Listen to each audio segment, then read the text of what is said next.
Welcome to the Slop Temple. We pray this video helps. You start by confirming prerequisites. You need a Roblox account, an avatar that can equip emotes, and access to the catalog. Once done, search the catalog for air guitar or the exact emote asset ID to avoid similar names.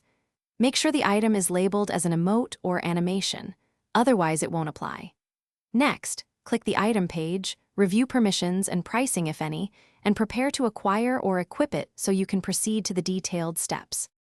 You now acquire and assign the emote, purchase or equip it on the item page, then go to avatar settings and find animations or emotes. Once there, assign the air guitar emote to an available slot. This ensures the game recognizes it.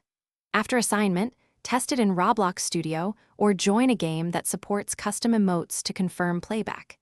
If the emote requires a specific controller key or UI slot, make sure you map it so you can trigger it in-game without delays. You finish by validating the emote in a live session. Trigger the air guitar emote and observe character animation and sound. If it doesn't play, restart the Roblox client and clear cache, because cached avatar data often blocks new assets. Make sure the game doesn't block custom emotes and that the asset ID matches the item assigned. If problems persist, reassign the emote or test in Roblox Studio to see console errors. This reveals missing. Thanks for watching. Consider subscribing if we helped you.